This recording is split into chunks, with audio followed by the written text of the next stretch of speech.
Hi, welcome to That's Ready Mysterious, the show where every bite-sized mystery is rooted in reality. I'm your host, Kelly with an I, leading you through a maze of short stories that are filled with perplexing true mysteries. From missing people to unsolved crimes to eerie coincidences, each episode invites you to step into the unknown and question the ordinary. These tales aren't from fiction, they're stories history hasn't solved.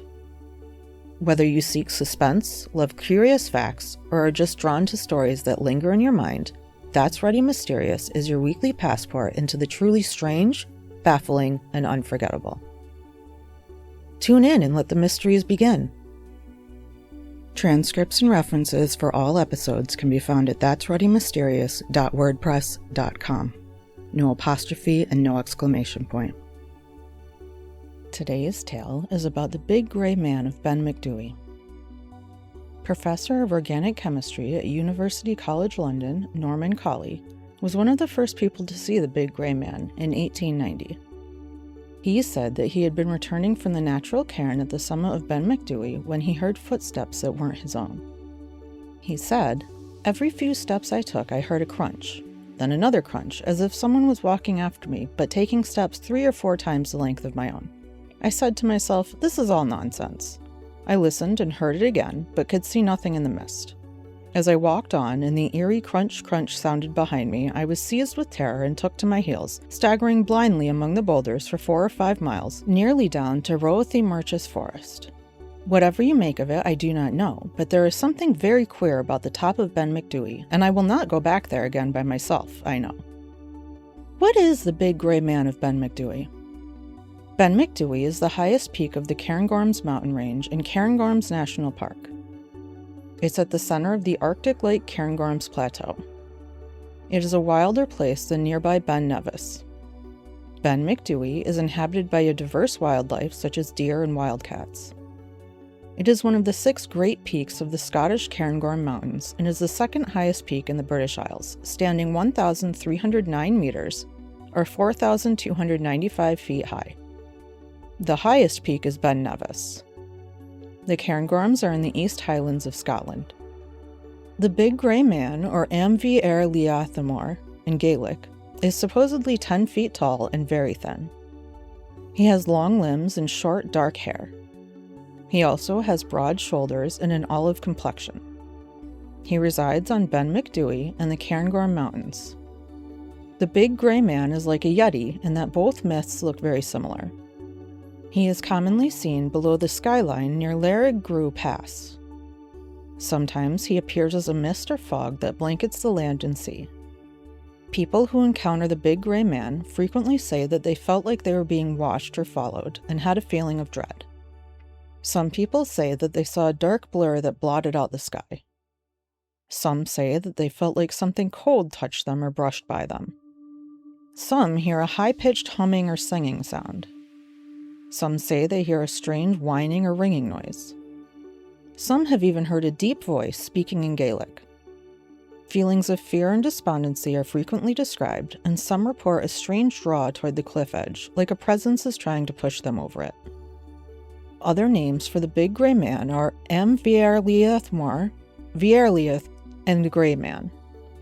Most of the time, the Big Gray Man is not seen, just heard. People hear the crunching of footsteps behind them. Some people might see an unusually shaped or exceptionally large footprint. The Big Gray Man isn't just seen on Ben MacDhui. Sometimes he is seen in the forest near Aberdeen. Norman Colley was well respected by his colleagues. He described his experience with the Big Gray Man at the 27th annual General Meeting of the Cairngorm Club in 1925. Colley explained that in 1891 he was climbing Ben MacDhui by himself. He was about 4,000 feet above sea level when he saw the Big Gray Man. Colley was returning from the cairn on the plateau when he heard crunching sounds behind him in the mist, but he couldn't see anyone behind him. He said it was as if someone was walking behind him, but they were taking steps that were 3 to 4 times the length of his steps. Colley told himself there was nothing to worry about and continued to walk, but the sounds from behind him continued. He said that he was gripped with terror and ran down the mountain. Colley finished his story by saying that there is something strange going on at the top of Ben MacDhui and that he'd never go back alone. Colley's good reputation led to the story being carried widely by the press. He had also told the story to friends in New Zealand 23 years prior. Because of his reports, a New Zealand paper carried the headline, "A Professor's Panic." After Colley gave his account of the Big Gray Man, other people began to come forward with their own stories, which were frequently dismissed. These people reported hearing crunching leaves and sounds of footsteps that came at long intervals. These reports were commonly dismissed as people saying their minds were playing tricks on them. Because of Colley's report, another Scottish mountaineer, Dr. Alexander M. Kellis, who later died on Mount Everest during a reconnaissance mission, wrote to Colley to tell him his own tale about Ben MacDhui. Kellis and his brother Henry had been looking for crystals in the late afternoon in the mist when they saw a huge figure coming toward them from the cairn. It left their sight for a short time in a dip, and the men ran down the hillside, being pursued by the giant figure. The stories about the Big Gray Man make it sound like there's a yeti or an abominable snowman on top of Ben MacDhui, but other accounts of encounters with him show it's not so simple. Peter Densham, who performed airplane rescue work in the Cairngorms during World War II, talked about how in May of 1945 he left the village of Aviemora and climbed to the cairn summit. When he was looking across to Ben Nevis, a mist moved in. Densham sat eating chocolate and heard strange noises. He chalked the noises up to contraction and expansion of the rocks. Then, suddenly, Densham had a feeling that someone was close to him. He felt something cold on the back of his neck and had a strange sense of pressure there. Densham stood up and heard crunching noises from the direction of the cairn. He went toward the cairn to investigate, not in the least frightened, and felt a sudden apprehension. Before he knew it, he was running toward Lurcher's Crag. The crag was a sheer cliffside, and Densham had trouble stopping before going over the edge. He said, "I tried to stop myself and found this was extremely difficult to do. It was as if someone was pushing me. I managed to deflect my course, but with a great deal of difficulty." Following this, Densham ran most of the way back down the mountain. A different time, Densham was on the mountain with his friend, Richard Frere, looking for an airplane that had reportedly crashed.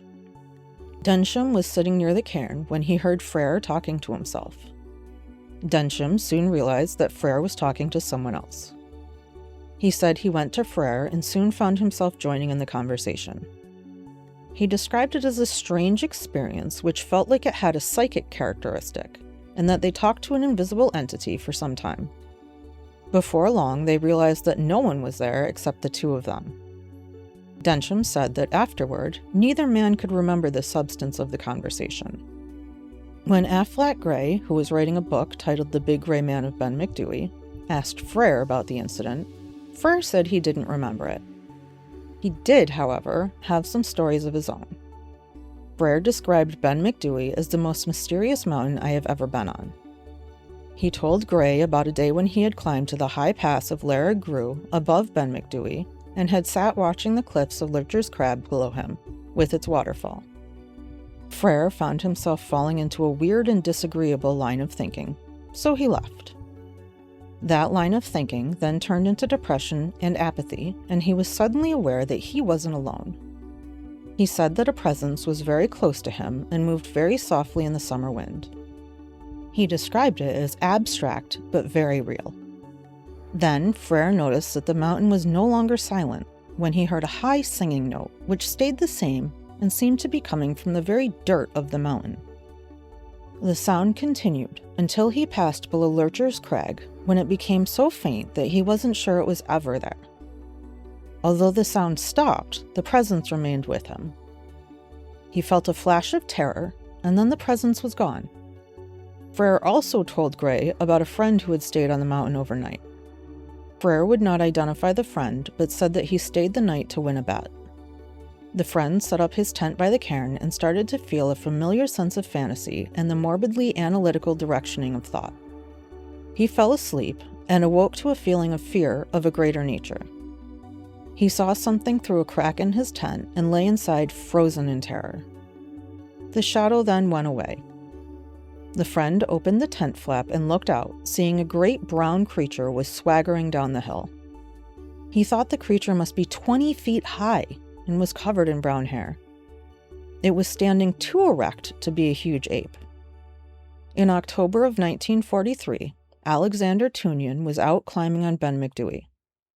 Suddenly, he was surrounded by a dense fog, and out of the fog came a large figure heading right toward him. Tunyon pulled out a gun and fired 3 shots. He said the bullets seemed to have no effect. Then Tunyon fled down the mountain. Aflac Gray talks about many stories that support the tape recording theory, which is that what is seen and heard is just a repeat of the past. Poet James Hogg, also known as the Ettrick Shepherd because he was a shepherd by profession, saw a herd of Highland cattle on the far side of the stream one time. Because they didn't have a right to be there, he sent another shepherd to run them off. The shepherd found no sign of a herd, not even hoof marks. Hogg believed that this is either a mirage or maybe a recording of the past.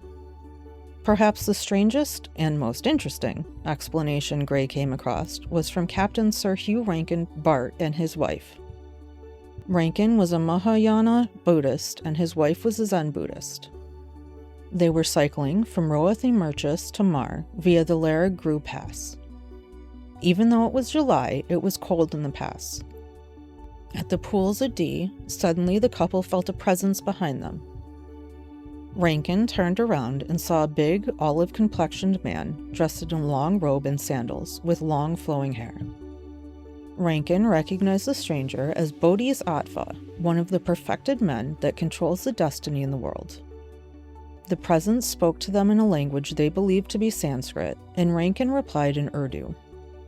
The whole time the presence was there was music, which stopped as soon as he left about 10 minutes later. What is the Big Gray Man? It seems everyone has a theory. Some people think he's a recording of the past, but the strange stories of an invisible presence on Ben MacDhui create doubt about this theory. Some people believe that the feelings of depression and then panic are caused by ley lines under the mountain. Some people think the Big Gray Man is an alien. Others view it as a manifestation of the spirit of the mountain. Some think it's a natural phenomenon, or optical illusion, seen in the mountains where the shadow of the observer is magnified and suspended as if in midair, and is caused by atmospheric conditions. This is called Brocken specters, and is named for the mountain where it was first observed and documented by scientists in 1780. Brocken specters are shadows magnified and cast against clouds or fog. Mountains like Ben MacDhui and Brocken, with gentle slopes, are perfect for the manifestation of this phenomenon.